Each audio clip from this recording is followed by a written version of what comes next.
different. Detroit is different. Words of the street, stories in life we lead. Detroit is different. Detroit is different. Words of the street, stories in life we lead.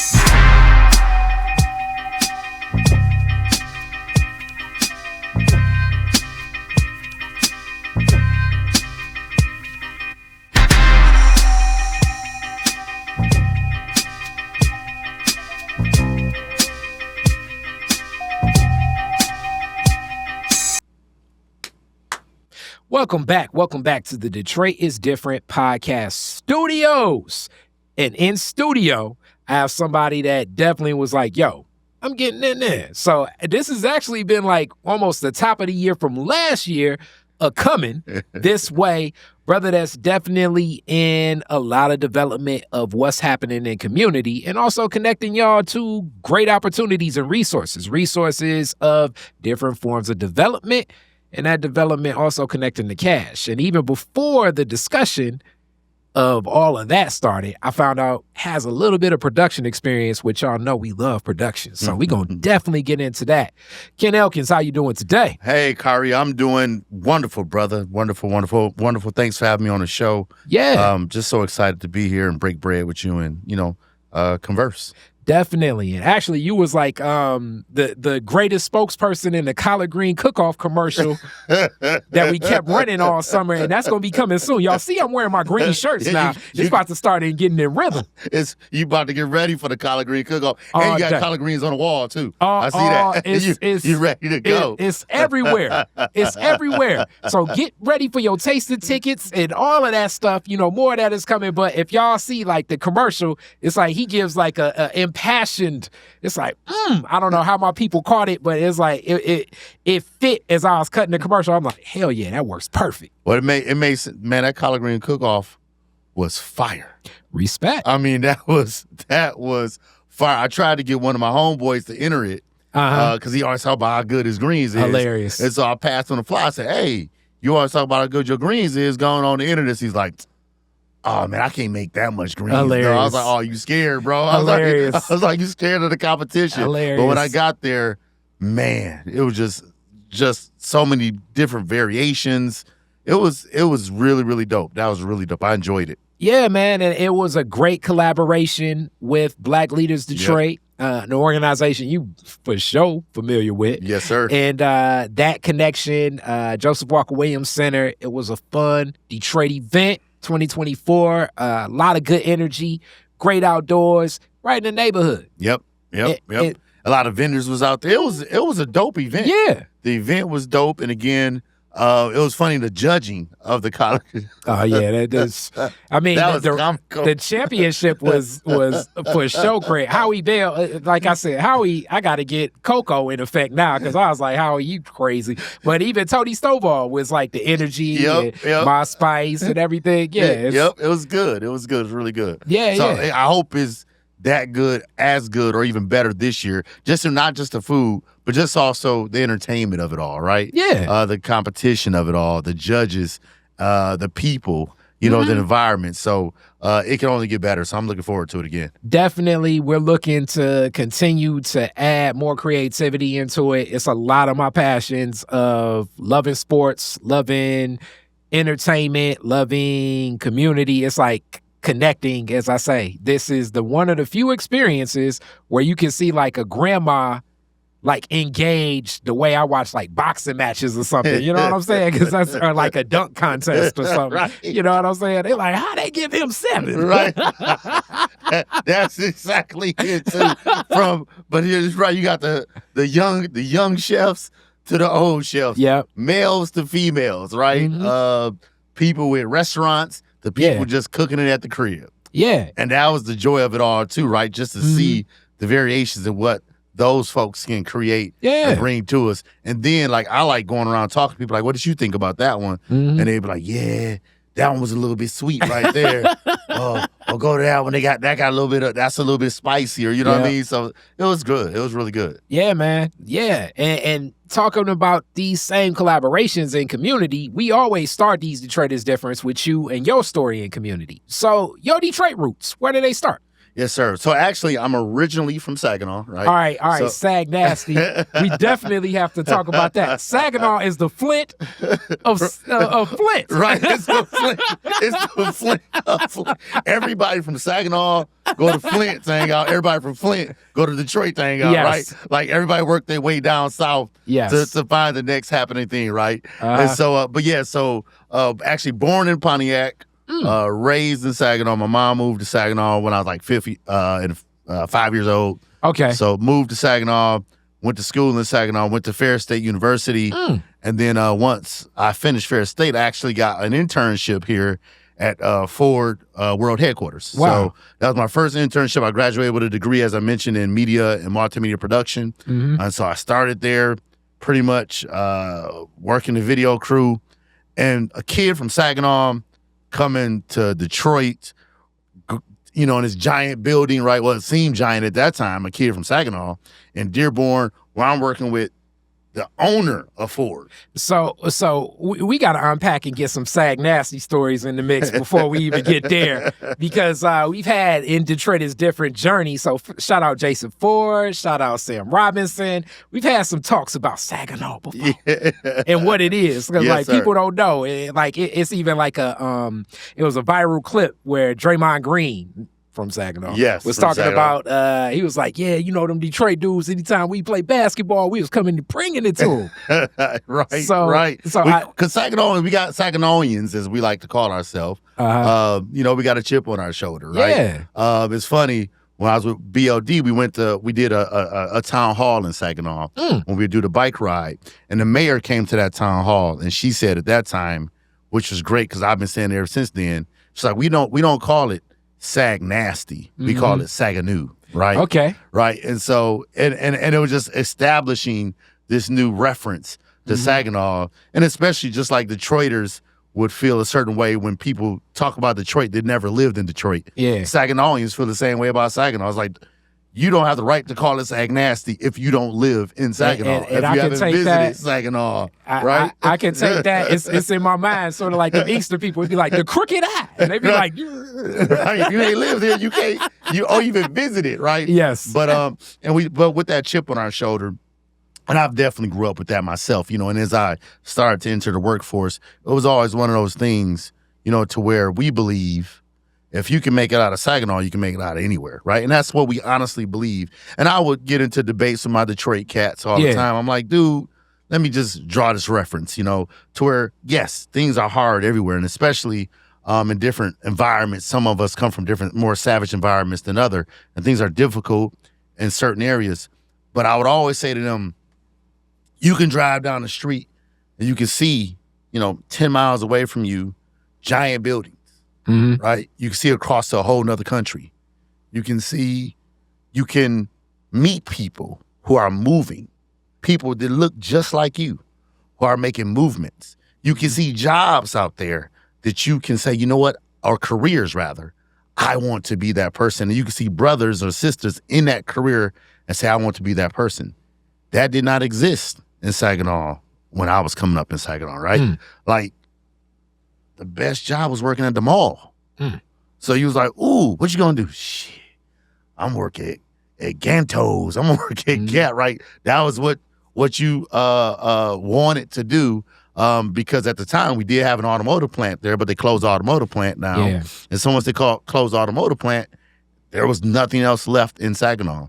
And so, but the streets, right? And so to really make it out and to set a goal for yourself when you didn't see much of anything, it was kind of difficult. So when I went to college, I originally went to college to be a teacher. And the reason why I went to be a teacher, because that was the only professional I saw. Wow. I didn't see another professional anywhere but the people who taught me. They looked like me. So then that was the only thing that I figured I could do was be a teacher, right? And so once I got to Ferris State and I was talking to to my advisor, and she mentioned like that she was over to the television production program. I was like, okay, that's interesting. Talked to her a little bit about it. Asked her, could I take a class in it? I took a class in it. And then that's when I met some Detroit cats. And, they had talked a lot about what they were doing. I'll talk a little about an organization that we started at Ferris. but was talking about a little about what they were doing and the goals they had. And I was like, okay, I can do that too. And, ended up changing my career and going into television production. All right. And definitely you go into something else in the arcs of the Detroit is Different archives. Ferris State. So yes. Ferris State, for people that don't know, it's for sure on the other side of the state. Yes. Big Rapids. Yes, sir. In Big Rapids, Michigan, it sounds and it feels like what you think a Big Rapids would be. You know what I'm saying? Just like that. So they like, ooh, is that a black person? Yes. It is. Yes. Can I touch you? Yeah, it definitely is that. And it places you like in some different spaces where you've seen a lot of Michigan, and I've uplifted this before. I've been a truck driver before, so I've gone to a lot of these spaces and places too. It's different actually living in those spaces and uplifted, as I say, shout out Ferris State. So first off, I want to say Dr. Khaled and shout out to Omari Barksdale and a lot of the work they were doing organizing on that campus in a lot of different ways. Yep.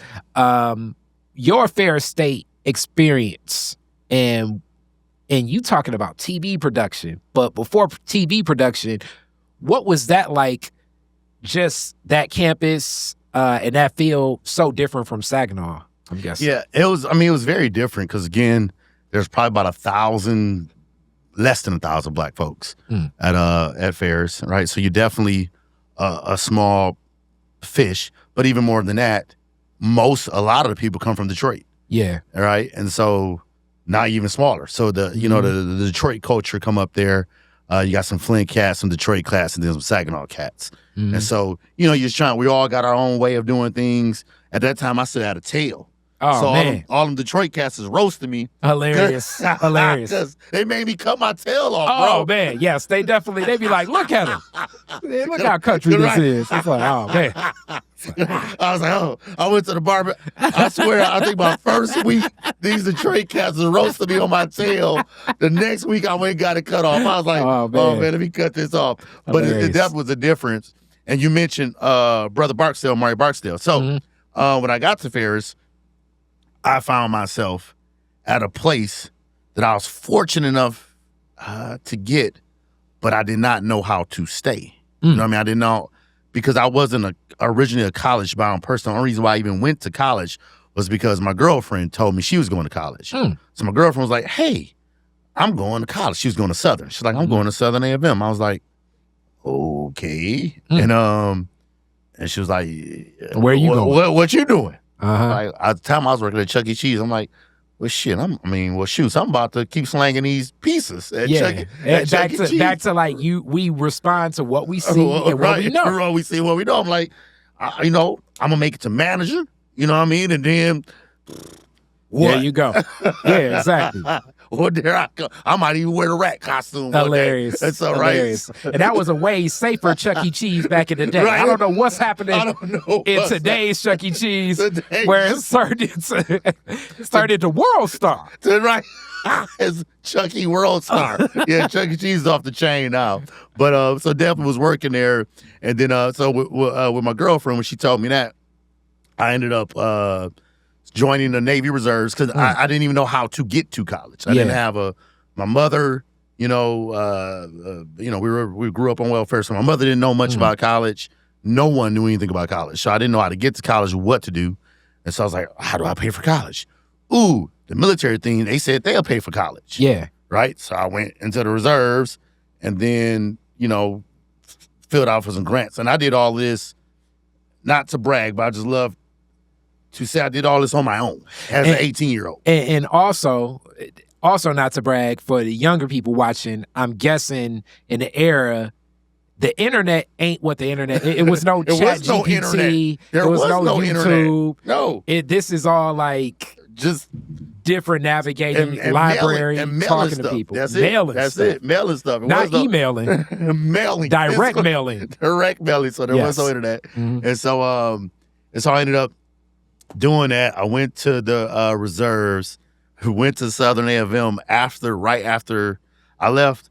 I went to boot camp, A school. Where did you go to boot camp? I went to boot camp in Orlando. Oh, okay. It's Orlando, Florida. Okay, And boy, so, that was, I can imagine. That was right. a rough one, boy. Them Southern boot camps. Oh, yeah, it was hot. But I was in the Navy Reserves. It was the only co-ed boot camp. So that made it a little bit better because it was a co-ed boot camp. And so I went to boot camp, and then I went in as a CB, which is a construction battalion. So I learned how to build things.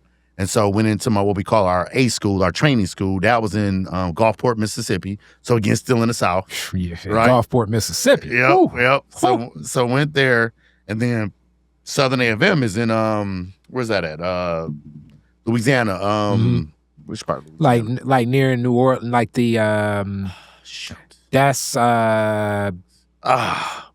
what's the one what starts with the B? Man, this is best it's blowing my mind. But yep. But so I went to Southern A&M, and then when I got there, it was funny because my first week there, I'm enjoying it, having a good time, and then they called me into the dean's office or the financial person office, and he was like, "Yeah, looks here, you owe $10,000." Yep. I was like, "Oh yeah, well my military money coming in, count that. I got this Pell Grant coming in, count that, and then I'm gonna apply for some student loans." He was like, "Oh, okay, yeah, but where you gonna stay until all that come in?" And I was like, "What do you mean?" He was like, "Yeah, you can't stay in the dorms if we don't have this amount of money by this time." And I'm like, I don't know. So what I do, I immediately walked out of that office, went to my dorm. It was like at night, packed up everything, and jumped on a bus and caught a bus back to Saginaw. Because I was like, the gray beast. The gray beast. I didn't know. I couldn't afford to stay in college. I had no means, right? And so, I'm like super embarrassed too, because this is all new. Again, I'm 18, probably maybe 19 at this point, and just trying to navigate through this, right? All on my own. And it also says a whole lot about your thought process and the impression college must have made on you to like say, okay, I want to even go back to college. Yes, that's exactly what it was. And that's what I would always tell young men when I used to mentor young men was for me coming up, in a savage environment as a street kid, this was that getaway.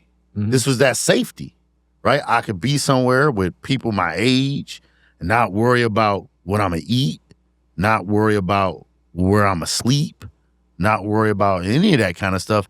And I can get an education to now better myself to do even more, right? And so I was like, I have to do this. I have to be here. And so as soon as I got back to Saginaw, I at the time I participated in the Rosa Parks Cesar Chavez program, Martin Luther King Rosa Parks Cesar Chavez program. What's that? That was a program they rolled out way back in the day where they would expose inner city kids to college. They would take us to a college campus for a weekend and just let us see what it feels like to be in college. But then they also gave, if you completed the program, you can get a grant. Actually, you would get your tuition paid for just your tuition for 2 years. But you had to enroll in one of the particular colleges, schools, which was Ferris was one of them. And so I got back. I said, all right, because like you said, now I'm home. I didn't think about it then. Even when I did the program, college didn't interest me. But at this point, now that I've actually been on campus and lived it as an adult, I'm like, ooh, I want to do this. And so, and I don't want to stay here either. I don't want to be home. You know what I mean? I want to be out of here. Right? And it also speaks for that decision because as a reserve, you could easily also stuck to saying like, okay, I can just, become a naval officer, do that, get my pension, run that course because that option was there. So college was to really left an impression to say, no, I want to do this. And that's what it was. But it was also, I did plan on, I was like, ooh, when I finished college, I could go in as an officer as well because now I have a degree. And as a degree, you automatically can become an officer, right? And so so then I went to Ferris. And once I got to Ferris, boom, things was clicking. And in high school, I probably got a 2.2, 2.3. I wasn't I'm not going to say I wasn't a smart student. I didn't try. You weren't applying to yourself. I wasn't applying myself. When I got to college, because in high school, you're rewarded or you're favored. The sillier you are, the more trouble you cause. You know what I mean? That's what women are attracted to. That's what your stupid old friends are, encourage, and all this other kind of stuff. This foolishness, not intelligence. Mm-hmm. College is different. In college, if you a goofball, you ain't getting no women. They're like, dude, I'm trying to find me a mate. Mm-hmm. You know what I mean? A husband, right? Mm-hmm. And if you can't survive here, if you can't make it out of here and become something to yourself, you may not be the right person. So in college, I saw things a little bit differently. And that's when I realized that I wasn't as dumb as I was told that I was, right? I was actually kind of smart. I want to contextualize it because I've had these discussions a couple of times. Actually, recently, another podcast is probably coupling with yours soon after. It will be Shantae over at Grand Valley State University Detroit Center. College, I would say definitely in high school, and we talking as brothers. So, like, yes, in high school, you're focused on girls and your homies. Like, that's just where the mind is, right? So I know that it's a lot of mothers probably watching this like, you shouldn't be in high school like that. But that's how if you want the honesty, that's how it was, especially in that era. Yep. Now, the younger dudes now may move a little differently. A lot of culture is shifting. But definitely good. Of that era, yeah. Now, the other thing that was so unique is high school it doesn't offer the opportunity to engage and challenge and question the way college does. Yeah. For me, that I think opens up, and rest in peace to Jawaza Kenjufu that just passed away, message of educating so many young Black boys. And that's the thing. It's like college welcomes critical thought and challenging things. High school is more like, sit down, be quiet. This is the lesson. This is what we got to do. This is how it is. It's not the space of why we doing calculus in the first place. Right. Whereas college, many professors in my college experience love to that engagement, which I think engages the mind, especially of young Black men, a lot more than being told what to do so much. Yeah. You have more of a, like you said, a freedom. You're not being told. You don't even have to do this. Yeah. You got to want to do this, right? Yeah. Right, and that's what it was for me. It grew to that point. And like I say, for me, and like I said, just depending on the high schools you go to. Like my high school was exactly that. It was just, hey, get you in, get you out. You know what I mean? I even went to the high school in the suburbs of Saginaw because my cousin went to the high school, and so I went to the high school. But even as a Black kid from the city, they still was like, you ain't really here. We just gonna get you out. You know what I mean? The attention wasn't. Matter of fact, I have multiple teachers do that. Oh, don't worry, you gonna fail. You ain't gonna be shit. You gonna go to jail anyways, right? And it's funny because people don't think the teachers say that to you, but they do, right? You may hear many Black boys say something similar to that, and people don't believe that has actually happened to someone, but it does happen. It happens quite often. So people say you ain't gonna be shit, right? And so that was that situation. But when I got to Ferris, as I mentioned, now I'm here.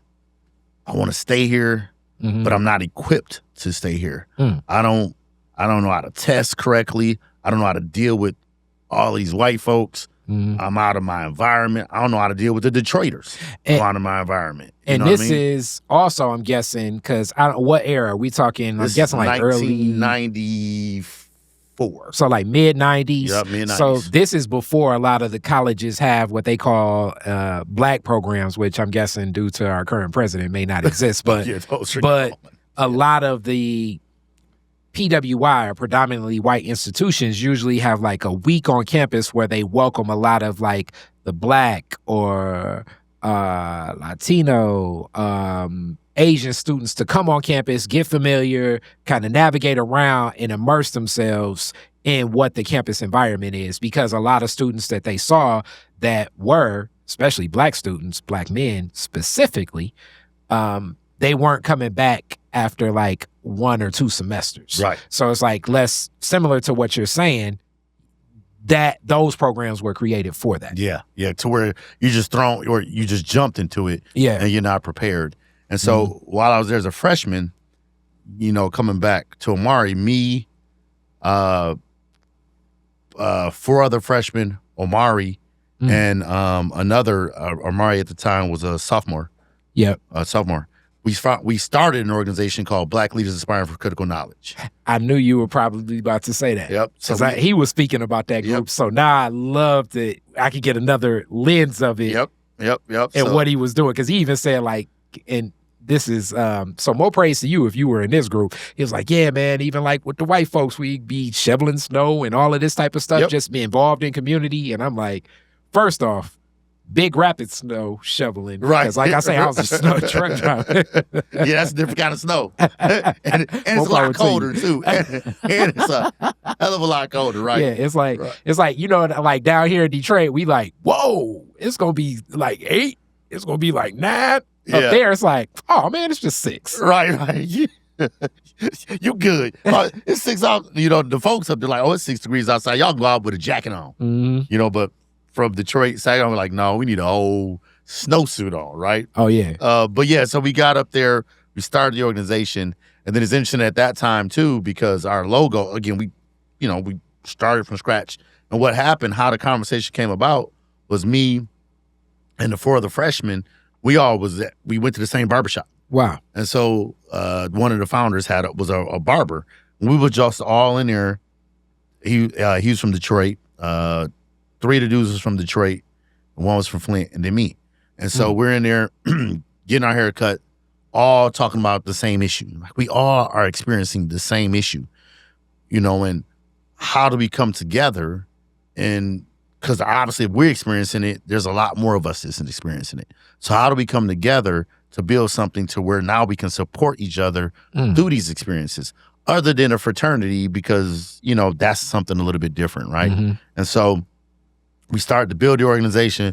We went to our, who was looked for to be our advisor at that time, which is a gentleman named Raymond Grant. Wonderful, wonderful brother, iconic brother at Ferris State University. And then he introduced us to Omari and another brother, Malonzo. Both of them had similar ideas when they were freshmen. And so he was like, yeah, these 2 brothers, they got this similar idea. So he introduced us, connected us all together, and then we built this organization. And so at the time, we had our logo was a slave breaking chains, you know, black and big letters on our hat. It's Black Leaders Aspiring for Critical Knowledge. And we were walking around Ferris State University, scaring the shit out of them, right? Shit out of white folks. You know, and we would even get some who would say, "Well, how would you like it if I had white on my hat?"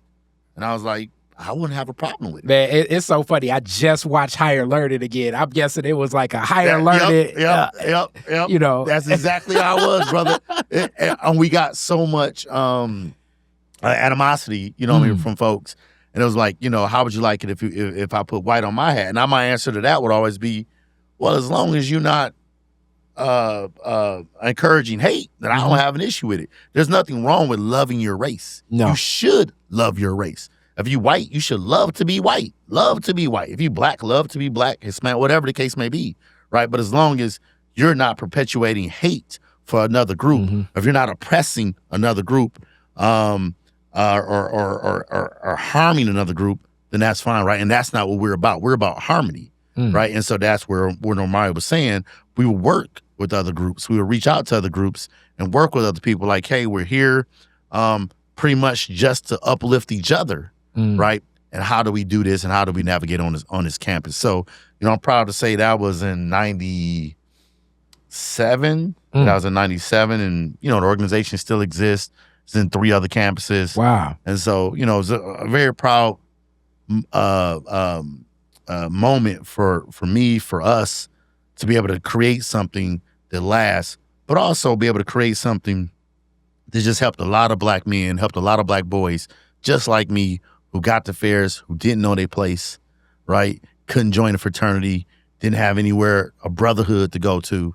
And now they've even opened it, since I've left, they opened it up now as black men and women. So it's now a co-ed organization, right? And so, but just to be able to experience that was pretty dope. So, can you share a little bit about what that brotherhood did for you in your journey on campus and what it meant to have that. It's interesting because it's two parts. So part of the brotherhood was just, again, having someone to talk to when you feeling inadequate, and so you feeling that certain way. You got another brother kick with like, oh man, don't worry about that. I had him this time, another, it ain't that bad, whatever the case may be. And so that type of situation, it came into play a lot. Having a group of brothers that you can roll with, and the young men are different now. They like to be kind of off to themselves, but at that time, we were part of community, and you were looking for what community you wanted to be a part of.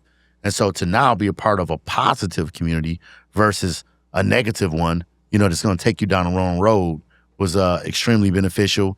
And then even more so than that, once you become somewhat of a figurehead, of the lack of a better word, now you have a responsibility. So you can't do some of the same foolishness that you used to do. When I was that same year, unfortunately, I got into a big fight at a bar, huge fight. And then when the next day, all the brothers from Black, called me together, and it was like, dog, you got to hold a meeting and apologize. I was like, what? It was like, yeah, you got to hold a meeting and apologize. That's an embarrassment to us as an organization. Wow. And so that's what I did. I actually called a meeting for all the Black folks who would attend, and I got there and I apologized for what had happened, right? And went into that.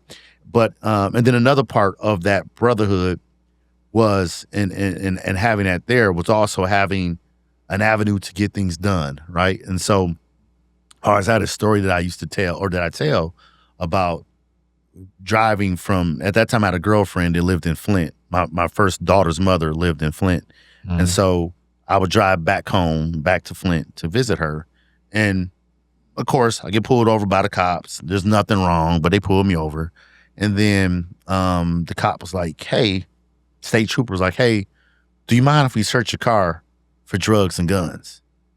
And I'm like, well, let me back up. First, they asked me for my identification. I gave them my college ID, my driver's license, and my military ID. So I'm showing you that I ain't the nigga that you think you're looking for, right? I'm trying to prove this point at this time, at this age, right? When you're seeing things a little bit differently, that I'm not this guy you think you're looking for. They took my IDs. I was like, okay. Yeah, could you step out the car? We want to search for drugs and guns. And I didn't say much. I just got out the car. They handcuffed me, put me on my knees in front of the car. I started bawling, crying. Just bawling, crying. And the reason why I was crying was because I had a realization that it didn't matter what I did. I'm in the military. I gave you my military ID. That didn't matter. I'm in college. I gave you my college ID. That didn't matter. It doesn't matter what I do. You are going to see me. The oppressive systems, cops, whomever, are going to see me a certain way no matter what I do. So what's the purpose, right? And so I'm just sitting there bawling. And so I got my, they obviously let me up. I didn't find anything. Put me in my car. I drive home. Now, I grew into a person who believe that you don't just talk about things, you do something about it, right? If you want change, you have to do something about it. Again, that wasn't how I was raised, but it's somehow something I grew into, which is part of that brotherhood from Black that helped me see that. Wow. And so when I got back to Ferris, what I did was I told the organization about what happened. And I said, this is what I want to do. I want to put together a forum where we invite all levels of police, from the state troopers, Big Rapid City Police, the sheriff, and the campus police. Have them all come on campus and talk to us about kind of an ambush, about why do y'all treat us the way y'all treat us, right? It was really the story we told them was like, hey, come talk to us about public safety. Yeah. but it was really an ambush. Yeah. Right. Okay. Now that we got you here, why do y'all treat us like this? And what is expected of us? Yeah. And so on and so forth.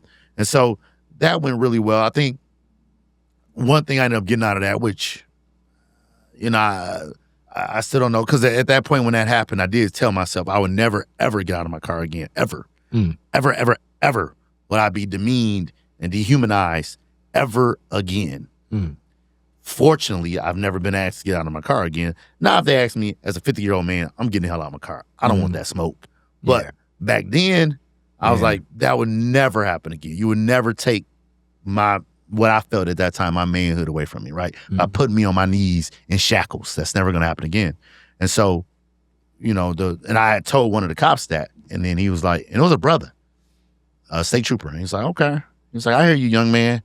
He's like, but I'm going to leave you with this. He's like, if you're on a dark road, in the middle of the night, think about what battle you want to fight. Do you want to take that stance at that time? And anything can happen to you, or do you just want to make it home? And this day and age, we would say, we would have a lot to say about that comment, but it was a real comment. Yeah. You know what I mean? And it's a real comment to this day. I still think that we should fight for what's right, but I will also encourage people, pick your battles too. Just like that guy told me, you know what I mean? Like, pick your battles and determine if whether or not this is the right time for the fight, depending on where you're at, right, at that time. But again, now at me this day and age, somebody asked me to get out the car. I'm probably gonna give them a little talk, but more than likely I'm gonna get out the car. And classic Detroit is different. Like they say, Kari, you talk so much during the interviews, but sometimes some points I want to not just speak to what you're saying, and you're hitting so many points to speak to, but also just in a recent interview, like currently, as we're recording this, I'm playing the reels from Officer Gomez. They came in Detroit is Different. And it was such an interesting discussion we shared where during, I've been doing for years with my brother, Dr. Yusef Bunchy Shakur, the State of Black Detroit for years. And this past year, they were like, hey, we have some police recruitment. Can we come do police recruitment there? I was like, all right, this ain't the right forum for that per se. You know what I'm saying? It's like with Yusef, it's at General Baker Institute. Right. Nah, but I welcome you to come on Detroit is Different. And it was one of the most unique interviews because Officer Gomez I'm interviewing, but also it was 3 other officers in the space, and they also flagged, it was 4 squad cars outside, 2 just sat in the car. It was interesting. Yeah, that was is now very... a new rule. In studio, only 2 people at a time from now on. And no police escorts. Yes. So you can have one. You can have one. But I'm comfortable, but I know definitely with some of her questions, and as I'm asking her, I'm like, it's so tough as a black man because even when I hear even in these political seasons, when people say fight crime, the image that they have in their mind is black. Is a young black man. That's 100%. And even though 100%. Even though or Latino. Yes. But a lot of times, and it's reiterated, my favorite art form of hip hop often and other things. This is the psyche of things. So it's like that's what makes the toughness of when we say fight crime and what we're looking at and what's drawn. And it was an interesting interview. I believe Officer Gomez provided a different perspective, and I'm definitely one that has felt like you. I've been on the side of a road, on I-75 in Monroe, in not shackle cuffs, but in zip tie cuffs on the back of the road, same way. Yep. So it's and it's one of those things where you do say to yourself, like, why, how, and processing this, especially when you're younger, why, how am I targeted? What's going on? And easily, I know from the outside, other people are like, so what did you do? And it's like, I didn't do nothing. Right. I'm fitting the description. Right. Now they're gonna give you something. They're gonna say, all right, you swerve. I think that was, my tent was that time. They said my tent, it was tennis only supposed to be like 3 inches down from a front windshield, and mine was 4.5 inches down because it was a car that I got from my brother. But it's like, all right, I'm going 60 miles per hour on the freeway. Yeah. How could you even see? Right. See. That type of measurement. Right. You know what I'm saying? Right. That type of measurement. It's How like, did you even see that? You know, exactly. So it's those thought processes and that stressors. So you even navigating that space at Big Rapids through that group says a whole lot of just the character of things you pull from that. Now, in that, this other world of production. So clearly you're taking to this a whole lot because it goes from like, and I know I'm shifting, it goes from you're introduced to like, okay, I'll try TV. What was it about production and television and cameras and that world that drew you in? As you know, the creativity of it all, right? And so being able to create things from scratch, from a white paper, from nothing, being able to take something, create it, make this thing that people enjoy, right, or are informed by, or whatever the case may be, that was huge to me. And then even that, to be quite honest, is also the first time that I met a teacher that saw me. Right? And there's a white dude. His name was Fred Wyman. To this day, like a real, close friend, loved the guy.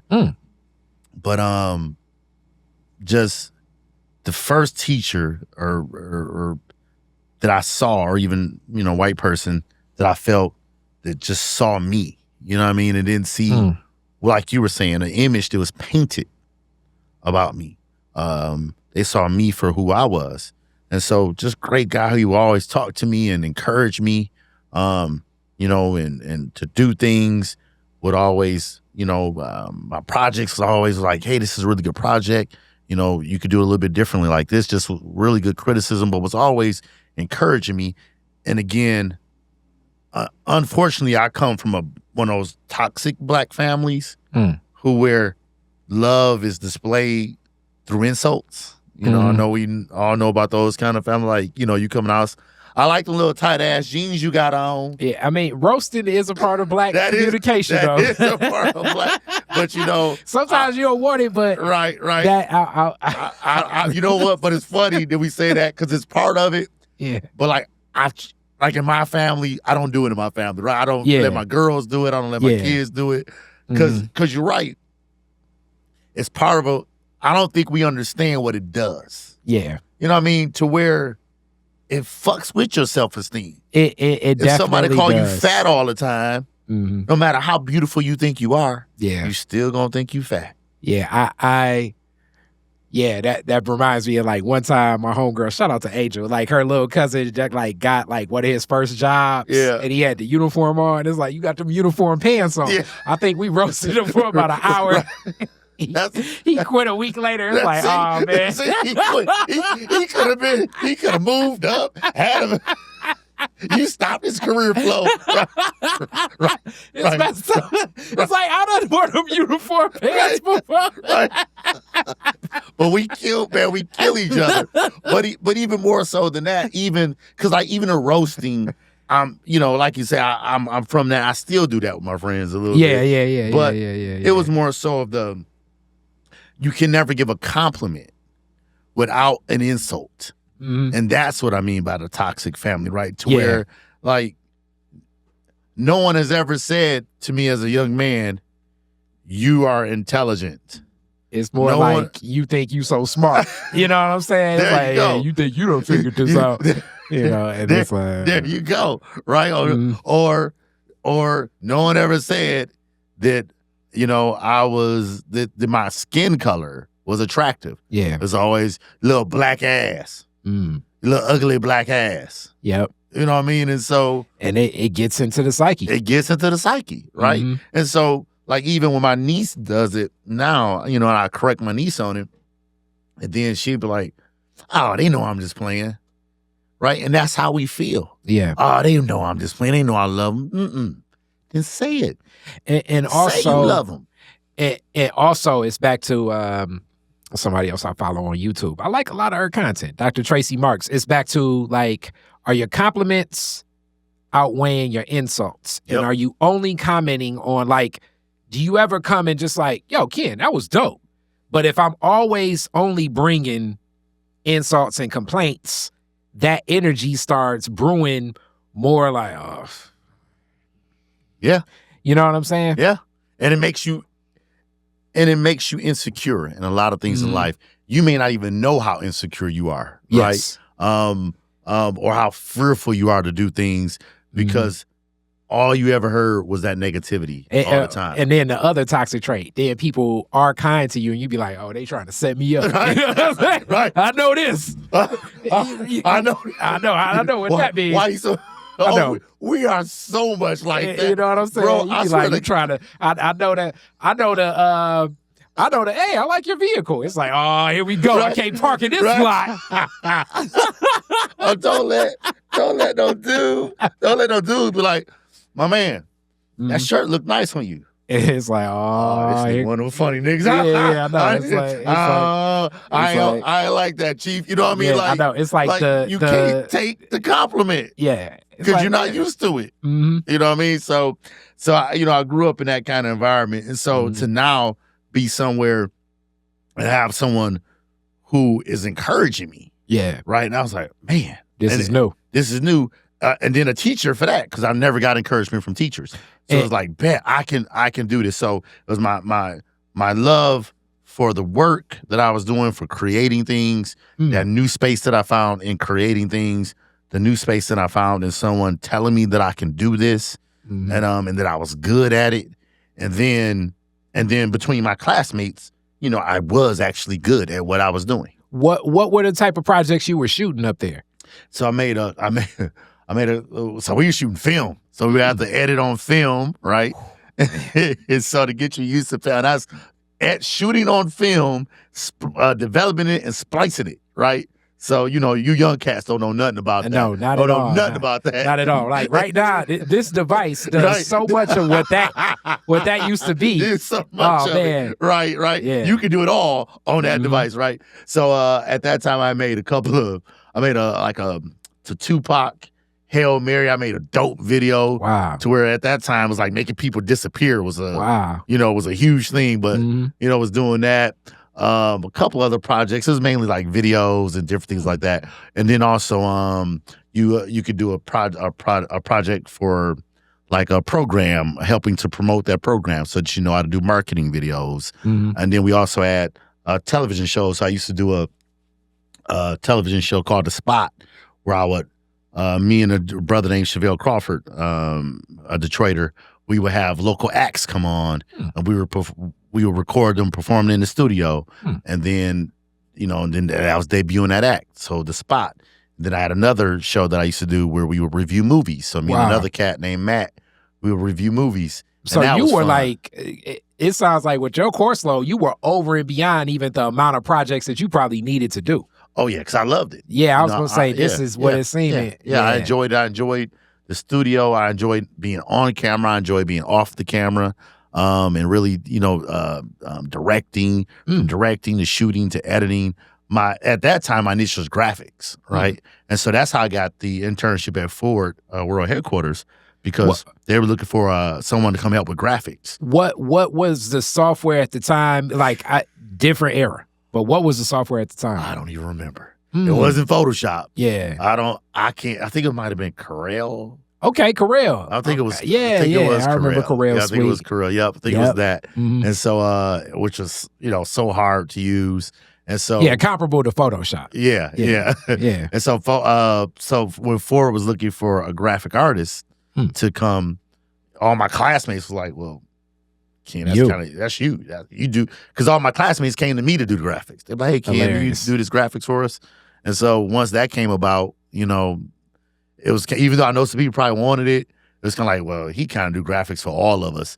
No one even competed for it. So I went and did it on my own. So something else you open up a point I gotta raise up. So when people, and I've been in the hustle with this for so long, but people take for granted that in video world of even YouTube and Facebook and Instagram and all of that, graphics really play a lot of a role. Like, you could just shoot the video straight, but how I'm gonna design the lower thirds, how the splat, like I have to intro a video with something like, you know, the music and animation when you all started this video and you all saw the Detroit is different spin around and then start, like all of this is animation and graphics combined. Like all of this are layered on top. You all think it's very easy because like I say, these phones do a lot, but they're doing a lot of work that still you have to know in timing and you have to have like those hours worth of like, okay, I want this to spin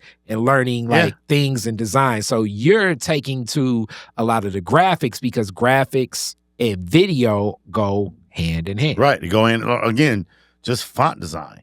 You know what I mean? Like back then, you didn't design fonts with little small serifs on it because it's too hard to see on television, right? So you always use big blocky fonts, right? Yeah. You always made sure that this was bigger than that and just the design of it all, how much white space, all of those things, you know, which people don't process. No. You know what I mean? They don't know anything about or even care about. But us folks, you're like, ooh, even when you see it now, you're like, yeah, they could have, you know, they don't have enough white space, you know, there or you know. You don't see, as I said, it's like they say like the eyes on the 2/3 line, like right now for like a grid in video as my little homies are learning. And sometimes I go beyond or under, but I understand it.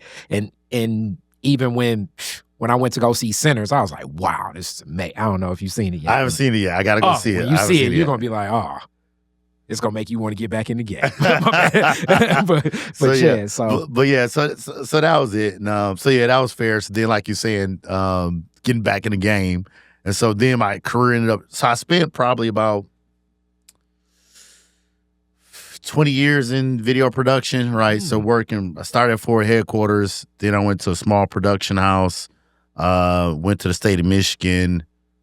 Did some work for a TV station. So I've kind of been all over doing anything from marketing, television commercials. Never really did a lot of music videos. I tried my hand in music videos once. It didn't turn out that good, so I never made it. Let's put it like this. I'm going to tell you, because I know so many friends, love musicians. I'm from the hip hop myself. Yeah. But musicians don't want to pay for production. But they do have great ideas. You know what I'm saying? Oh, they want a lot. Yeah, they're going to be like, for very little. They're going to be like, we're going to start on the here, and then we can get there, right. Then we can go there, and then we can go there, and then we need 100 people shot. Right, and it's like, all right. And we got $500 for it. Like, no, we're going to shoot in this one room for $500, dog. We're going to shoot at the club. Every scene going to be in this one club. That booth, the bathroom, wherever we could go. For that $500, right? And then they'll tell you in classic production, it ain't gonna be that hard. Right. You don't even do what I do. You know what I'm saying? You don't even know the difference of even lip sync. How difficult, especially back then. Now there's software to make it, a little bit easier. But trying to match the lip sync up, man, you know what I mean? Like that was crazy. So I didn't do a lot. I did one music video, and I'm like, I'm not doing that anymore. And also, it's a world of one of the photographers I work with, Mark Master Pietro, has been working in just the photography end of the automotive business out here because there's a lot of houses that do that stuff. But the natural next question is, you never thought about like, well, really then it'd been like New York or LA more so in production. No, because at the time I had started a family, you know what I mean? So I moved here to Detroit with my girlfriend from Ferris, and then we were dating and ended up starting a family, and I grew an attachment to Detroit. Really liked Detroit. Because I know you're looking at the production and stuff like I could probably go out there and be kicking ass. I could, but again, I think it was also some of the fear. You know what I mean? Again, I think at that time I wasn't as confident as a person as I am today. But again, it just comes from that toxic family dynamic that I mentioned earlier, right? To where, for those people out there, I know some people say, you don't have to tell your kids they can do anything. Can our kids do everything they want to do? No, not at all. But I'm not going to tell them that they can't. They can find that out for themselves, right? Like, my goal is to make you think that you can do anything that you put your mind to it, right? It's your goal as a kid, or as I'm teaching my kids, That's my goal. Now, if you get to something and you realize that you can't do it and it doesn't suit you, then that's fine. That's okay. But you tried it. You took a shot at it. You gave it a shot. But if you just automatically think you can't do this because no one ever told you that you can do something, or someone ever all they told you is you can do this and you're only good for this, then, that's where the real problem comes in at, right? I have and I've brought this up before, I see life as a lot of equations that all need to equal 1 to 1. So I'm one of those people that think you can do anything. Now, the variables you're going to need to put in the equation to do it, that is where it starts getting active, So Right. it's like the 1 to 1. It's like I look at variability as anything where it's below 50%. I look at something more constant as above 50%. So it's like, okay, above 50%, that I see that my water case, that the waters will be there when I walk over there. I look at that as, I still don't say 100%, but that. Yeah. Now, is it a bag of $1 million right there? No. But what are the things that can move towards it? And sometimes along that path, as you move towards whatever you were thinking, I want to go here, you pick up enough skills, talents, knowledge, wisdom, that you're like, okay, I no longer want to go there anymore. I really want to stay here. Yeah. Because even the craziness of like who's president right now, like it's a scenario in the equation where the only way this would happen is all of these other things of variability had to occur And they did. to make this reality Right. a reality, Right. So and I often look at life like that for so many things that have happened, because you're like, how did that happen? But then you look at it and say, oh, this connected to that, connected to that, connected to that. Yeah. And are you willing, because that's what it is, to put the energy and the effort into whatever you perceive as that goal? Shout out Sterling Toes, because oftentimes we're chasing the emotion. We're chasing what we think will be the emotion when we reach where we're going. Yeah. Sometimes we can get that emotion already centered within ourselves. Where we're at right now. So just go in a process that's fruitful of where you're at. But you sometimes have to go down a path to even get Yeah. to that point. To get to that point, to see that, right? Mhm. So, but I do believe, in that as well. Like you're saying, just trying to motivate, my kids to do whatever, they want to do. And I have some amazing kids, like when we're talking, just the confidence that they have, especially my 2 youngest daughters who are now in the house with me now. The one, she's going to Western Michigan. That's what's up. And so I've watched her like conduct meetings in rooms full of adults. Wow. You know what I mean? And just bam, kill it better than I would do it. And I'm like, wow.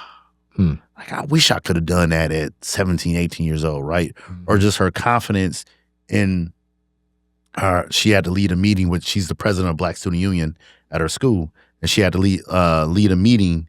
And they had some issues, and she was just working through those issues, and just hearing how she showed up as a leader, navigating through that issue. At the end, when she hung up the phone, she ended up crying for a minute, but it was just the stress, the stress coming off of her. But in that meeting, she was on point, strong, and I'm just like listening to her, overhearing her, ear hustling. I'm like, man, my daughter's a beast. Yeah, you walking past the hall like, damn. right, like, like, all right, baby. And then my other daughter, she's a dancer. And then I watch her, go on stage and just, boom, light it up. You know what I mean? And our family motto is don't blend in, stand out, right? And so that's how I live my life as an adult, and how I taught my kids to live their life is to don't blend in, stand out. And no matter what you do, if it's grades, if it's dancing, if it's leadership, if it's in everything, don't ever feel that you need to blend in, stand out. And, and that's how you become, in my opinion, that's how you rise to the top, by standing out, in my opinion. It's interesting that you speak to that, because that kind of goes back to lessons you learned in Ferris, which now goes into the question as we get closer to a close here, community. Right. Because community will thrust you because it's like more eyes are on you. So as more eyes are looking, you're thrust into positions to stand out a whole lot more. Right. Because more people are relying on you to stand out. Yeah. It's hard, it's like pick up basketball. It's like if I'm the captain, you relying on me to be like, yo, give me the rock. Right, you know what I'm saying? right. If I'm shooting shots, I'm shooting for first. You know what I'm saying? Yep. I can't be the captain, pick you and say, hey, take the first shot. It's Right. like, They're looking at you to take it and run away with it, right? And that's where I'm at when we speak into community. And like I say, how my career shifted. I ended up going from television production to running a mentoring organization. That was my first true job in nonprofit, in a nonprofit community world, running doing that. Then I went to Youthville, Detroit, ran their production program they had there. Yeah, I remember they had one. Yep. Mm-hmm. So I did that, where I met a lot of young men and, was able to help those young men. Then went from there to, actually I ended up running a food organization here in Detroit called Big Green, which happens to be founded by Elon's brother, Kimball Musk. And so he moved that to Detroit and they hired me as executive director. And I built it out here in Detroit. Then went, to Toledo Community Foundation for a minute, then Black Leaders Detroit. And now what I'm doing today, because again, I've always been about community, always working in community. And so now what I'm doing today is an organization we started called Renewed. And the purpose of that is to provide affordable home ownership to families, low and moderate income families. And where that comes from, where the idea comes from, is, my mother never owned a home until like maybe 10 years ago, right? So once I'm big and grown, so we were a very transitional family, right? Transient family, always moving from one rental home to the next rental home to the next rental home, and never even had any love in those homes because we didn't own them. And so I do feel that affected me, in some kind of way. And so, and not having that stability. And in addition to that, not just that, but as Detroit and the surrounding areas continue to prosper and continue to grow, which we're all very excited about, everyone does not get to have their piece of the pie because they buy up communities, small business owners or developers flip those homes and sell them at prices that low and moderate income people can't even afford, or they at least make them house poor, right? And so what I wanted to do was create an organization to kind of fill the gap and keep that from happening in so many ways. And so what we do is we buy homes that need some love, a lot of love, little love, put that love into those homes and sell them to low and moderate income families at a cost that does not exceed 25% of their gross monthly income, right? The standard is, even when you go get a loan, is that it doesn't exceed 28 or 30% of your gross monthly income, no matter what you make. That's the standard. We want to keep it at a level to where it doesn't go past 25% of that, right? And then that's, again, for lower and moderate income families. So that's people making anywhere from, $35,000 a year to, $67,000 a year, right? And so really working with that dynamic of folk to make sure that they can purchase a home, own an asset, that they can somewhere down the road use that asset to start their own business, because now they can borrow from that asset, right? Or they can give it to their kid to start their own business and pull some money out of it for that, or even pass down to their kid, right? And so just looking at a way to help these families, again, acquire those assets. And so what we're doing, another thing we're doing to help start that organization is right now we're hosting our spring sweepstakes. So we got $25,000 spring home makeover sweepstakes. And phenomenal prizes we're giving away. For a $35 ticket, you can get a $25,000 in furniture, $2,500 in appliances, and $2,500 cash. So that's the grand prize. Second prize is $2,500 or $5,000 in furniture. And then third prize is $2,500 in appliances. So you can win great prizes, and all of the proceeds of that go into renovating these homes that we're purchasing and renovating for low and moderate income families. So that's what I'm working on now in community. Again, I've been all over the map at doing different things, but I've had all sorts of passions, right? And so I've been very fortunate enough and blessed enough to build systems to address a lot of the things that I'm passionate about, and to have people that I work with that are passionate about those things as well, and I've been able to assist, like Dewan or Chris with Winnie Futures, or Big Green. All these different things I've been able to jump behind visionaries and assist them in growing those. And now I'm like, okay, let's grow something that I'm passionate about, that I'm most passionate about. And so that's what we're doing now. I love that story. Put me down for 10 tickets. So that's Gotcha, one. brother. And Thank that's you going to so be much. sponsored through Detroit is Different. So you can distribute those how you like. I don't know in what type of sweepstakes of the Detroit is Different team. All right. Thank you, brother. I appreciate that. Thank you so much. So that's one. The other thing that I want to uplift in reference to that is you touched on something very key. That's something that I'm always uplifting and what I love. And we spoke about this a little bit before. The niche.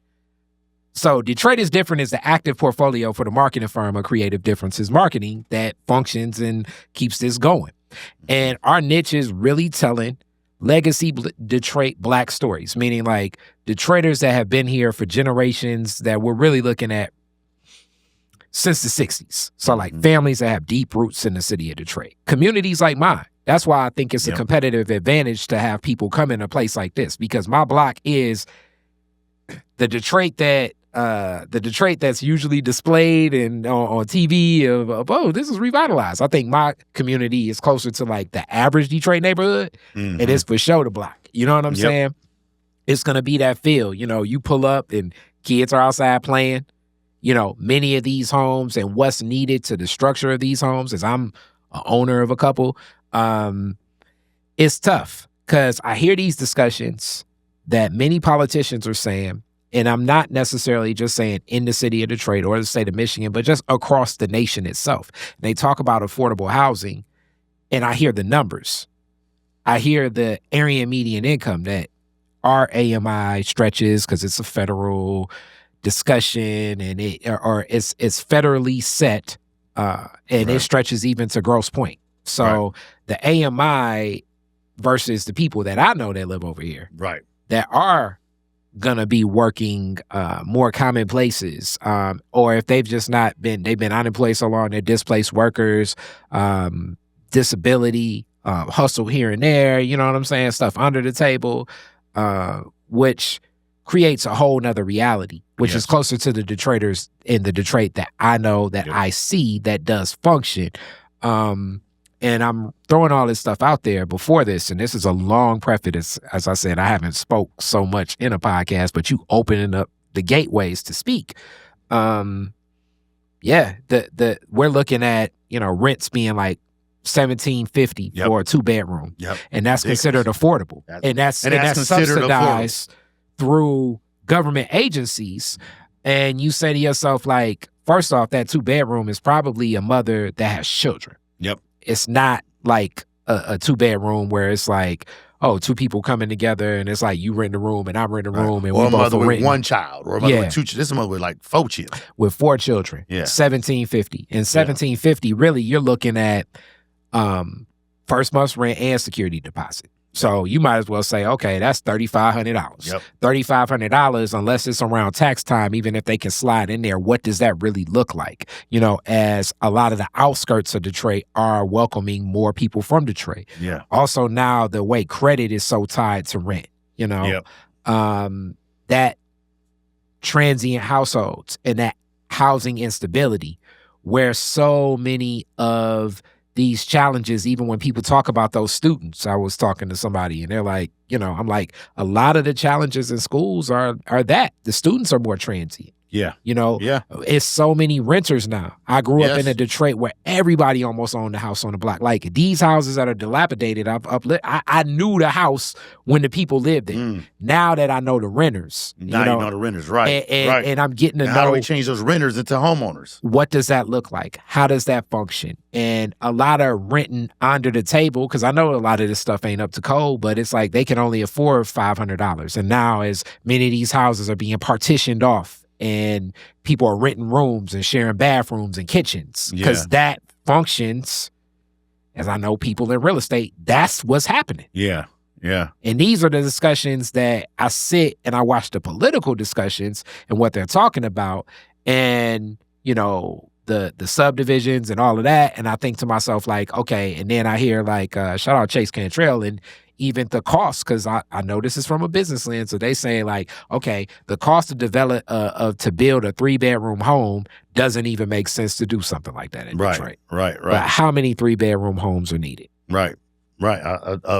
A shitload of them. Yeah. But the cost, it doesn't make sense, especially with the cost of material and right that's, now. Oh, and especially right now. At this right now time. with tariffs. And I mean, so all these issues kind of stack together around so many of the other ones. Because it's back to like, if you don't have housing stability, it's going to be tough to sleep. If you stand in that place where it's like, man, it's like, because I've even had for years, like when people know it's like, my flat ain't even ready. It's like, I don't care, man. I just need a spot. Yeah. I don't need that. And I'm like, Right. I give you something. It's like, man, you're going to have to stay there for free. I'm not taking under the table rent. Right. But that's a me thing. Yeah. But how that functions, and people just live in these cycles because the elephant in the room, shout out Dr. Yusuf Bunchy Shakur, is so much poverty. Yeah. And now the discussion, I think, is shifting to like, how do we raise the people that are impoverished to a middle class so that we can't have such an income problem, because that's the elephant in the room some people see. Anika Goss-Foster from Detroit Future City just dropped a report about that. Mm-hmm. And this is why I love what you're doing and what you're speaking to, because it may just be from me living on the block I'm living on. It's such a disconnect from middle class, because it's those realities into the market and those opportunities where the thing that really still gets under my skin is even seeing all the work done in my community, and I don't see nobody that look like me doing it. Yeah. Right. Nobody look like you doing the work. Right. And at some point, the people who might live in a community may not look like you at all either. And that becomes one of those challenges, because I know the people that lived here are somewhere. Yeah. Where do they go? Yeah. What's going to be made? So knowing that you're meeting people at that 25%, they usually say rent shouldn't take more than 30%. Right. Rent or mortgage, whatever that may be. But now, depending upon property taxes, that'll balloon when you get a house. And right. The lack of like all these issues, kind of like when people say like, you always talking about race, but this is where systemic racism comes. Most of these appraisers ain't from Detroit.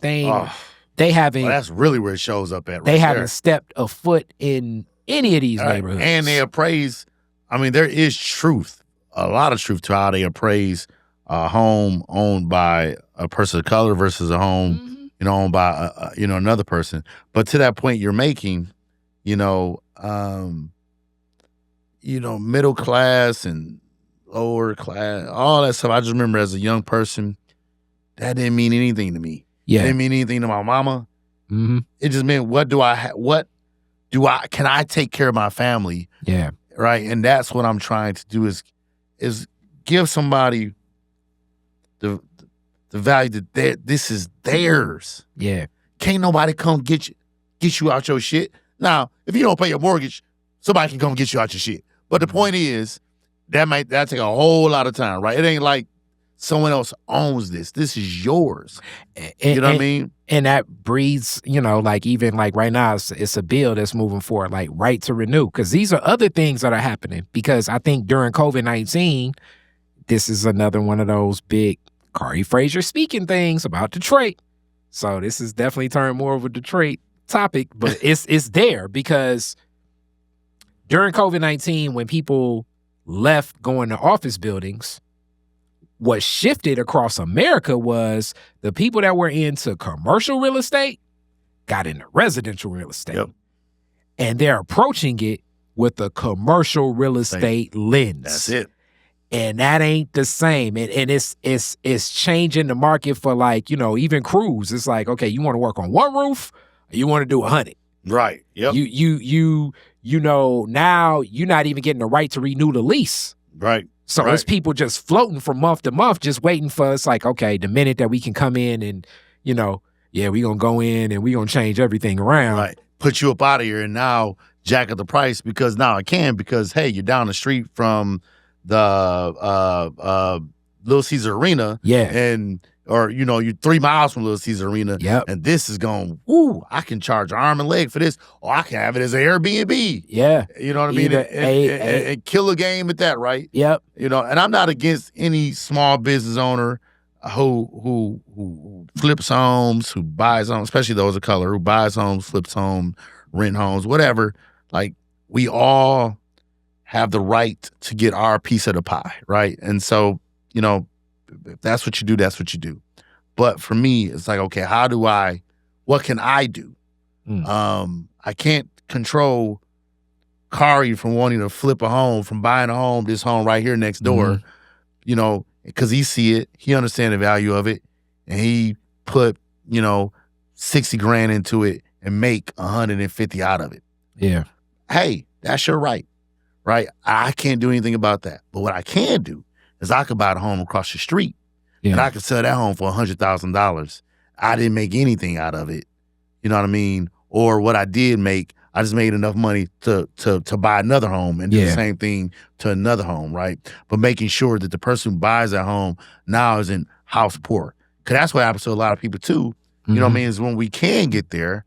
Yeah. And, and I remember my first home, I scraped it up and we bought it and I paid $150 for it. It was on the east side of Detroit. And that home got repossessed, or is that the right word I'm looking for? Foreclosed. Got foreclosed on because after a while I couldn't afford, and I was doing okay. Yeah. You know what I mean? But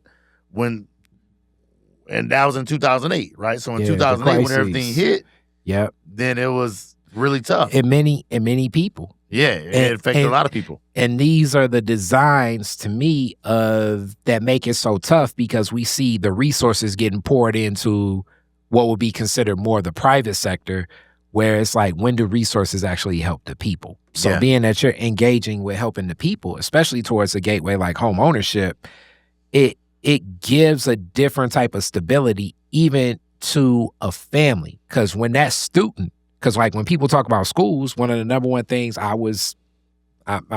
they got me back in, but I was the president of Northwestern alumni for 10 years, and now they got me on the board. But, but just in it, we'd always give away turkeys. And I've talked about this on the podcast before. So like when we started giving away turkeys around Thanksgiving and Christmas, it would start like, okay, you may have a couple kids like on the east side. So like we get volunteers to go. It's like, okay, I can deliver a turkey. Then you got certain kids in Romulus. Then you got certain kids in Romulus, Brownstown. Then you got certain kids like the journey of that student becomes more transient because of that housing instability that exists with that student. Yep. So that directly impacts, like when people talk about like, well, we got to get the education department. And I'm like, I don't know if you all are looking at this, what happens. And this even impacts some of the other students that go to school with the other kids. Because the kids' journey, like, the days of how we saw it, like, okay, you're going to start school in 9th grade at this school, and then by 12th grade, you're going to finish. You may do like an online semester. You may go to charter. You're going to go to public. You're going to go 3 or to 4 different schools. The public school that's in the suburb. Like, by the time you finish, just due to the moving around. Yep. And now it's like, we're wondering, it's like, why is that kid not focused? It's like, and a lot of this deals with the fact, back to the transient household situation. Yep. That's it. And just trying to do something about that. Because again, I know how that affected me, again, moving all over. And then also, again, just how I felt when I owned my first home. Just how that made me feel of value. You know what I mean? How like I own something. This is mine. I can borrow from it. I can sell it. I can do it, but it's mine. No one can tell me what to do, can control it. It is mine, right? And so just having that mindset changes you, and it changes people. And then in addition to that, even how they treat a home, right? Again, people complain about renters, but there is a little truth to that, and not necessarily what renters do, but what homeowners do. I'm not going to focus on what renters do. I'm going to focus on what homeowners do. When it's yours, you obviously put a lot into it because it's yours. You definitely do. Right? You ain't going to put a lot into a house that ain't yours. You should not. Right. I would highly advise against, you know what I'm saying, put that jacuzzi right. that you ain't sauna in the outside of the house if you renting. Yeah. And why would you? Mm-hmm. You know what I mean? You're not going to redo a house that you don't own. Yeah. But if you own it and you pull up, you're like, you know what? Man, these windows need to be repainted. I'm going to go ahead and repaint them. I'm going to call somebody over and because it's yours. Yeah. Or you know what? Let me go on and redo my landscaping. Because it's yours, right? And so just having that sense of pride in what's yours and owning a home and your kids having that sense of pride that, you know, they do have a home that they can go to. They know it's not going to change, right? Their address isn't going to change in the next couple of months or in the next couple of years, right? And so I think there's a lot to that. I don't think that people understand how much it is to that. But for me, again, living that life as a young man, and then when I owned my first home, just how good that made me feel, especially being brought up poor, so to say. And it's like, wow, I could do what no one else in my family could ever do, and that's just own a home. That's deep. That's deep. So with that, let the people know, where do they get the tickets? How do they connect? Thank you, brother. So to pick up sweepstake tickets, again, is our spring $25,000 home makeover. You can go to renewedhms.org. So that's renewedhms.org. You can purchase a ticket there, but you can also find out more about the organization. You can fill out an application for a home on the site. And so just learn more about us and what we're doing and contribute to the work and how you can support. So again, just go to renewedhms.org. I love it. All right, now the classic Detroit is different questions. Yes, sir. All right, as we close. Very first car, year, make, and model, year you got it. It was a blue Caprice Classic. For real? Yes, sir. Oh. And it was a 1973 or something like that. And I got it when I was 16. Okay, was it clean? No. I smell like I smell like gas because it had a fuel leak. Oh, and man. so every time me and my homeboys got out of it, it was like, who smell like gas? But I bought it for a hot $300. Again, I was working at Chuck E. Cheese. I got that hot $300. I threw it to the dude who was selling it at Chuck E. Cheese, and that was my first car. Well, shout out to Whack-A-Mole for that. I'm just like, that's how I got it too. Gambling on Whack-A-Mole though. But yeah, man. So that was my first car. That was a hoopty, boy. It was a hoopty. Oh man. Man. One of my favorites. Shout out to Sir Mix-a-Lot. One of my favorite songs. Right. Where's the first place you went where you got it? I think the first place I went was me and my boys went to the movies. So okay. That was our first thing because again, them cars was huge. So you can fit your whole crew in that car. And so everybody got it. Again, unfortunately, everybody smelled like gas when we got out of it. It was really like the My Hoopty video. Oh, yeah, it was definitely My Hoopty, man. You can hear it coming down the road, but you couldn't tell me nothing, boy. And again, my hot 300, I was joking with because, I just bought my daughter. I bought my daughter a car at 16. She still ain't driving that car. Hilarious. Right? And so I just cracked jokes. I'm like, I couldn't wait to drive. So I went and spent my hard-earned $300 for a hoopty. We ain't had no insurance on them joints. I mean, that's a hard. Because I'm assuming back then minimum wage was like, I think like $7.50 or something like that. So that's a lot of hours. That's a lot of pizzas. Right. To get that hot 300. Yeah. But I got it, man. So we figured it out. All right, you're the DJ at the end of the fireworks. Woodward and Jefferson. You get to play 2 songs. What songs you playing? Ooh, that's a tough one. That is a tough one. It's funny because I would play. There's a fine line between love and hate. Outkast, even though it's an old song, but it's just one of those songs that always moved me. Shout out to Liberation. Erykah Badu's on that track. Yep. I love Outkast. They just got elected to the Rock and Roll Hall of Fame. Oh, did they? I didn't know that. I didn't know that. They're going to be inducted, which this is what's so crazy. It's like if Andre actually raps with him, that may be one of them things where it's like, you may have to buy that ticket. Oh, and it's gonna be a lot of people want to buy that ticket because they haven't rapped together in ages. Yeah, and Andre ain't really rapped. Yeah, I know. Since forever. So that would be dope. So I would definitely play that, Mm-hmm. and then probably after that, it'll probably be Percolator. Just because from college, you know what I mean? That's one of the songs from college that I. And so it's like you gonna bring Detroit. It reminds me of Detroit. Bring people together, and then they party. And it's gonna be people party, right? It's time to percolate like that. That was an iconic Ferris Detroit song. To where once they play that, you clear out because Detroit is about to go wild. Hilarious. You like, what are they doing? What you know is what I mean? this dance? What is this dance? Let me tuck my tail in the back of my head. I don't know what this is. What is he doing? What form of kung fu? Right.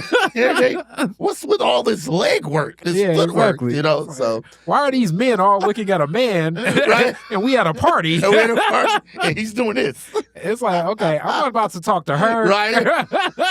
That's exactly while these men entertain each other. I don't know what they're doing. So, but that's what I would do, man. Get them together, like motivated. We can take on the world. Now let's do it. You know what I mean? All right. The last one is always the non-Detroiter question. So this is always an interesting one. Okay.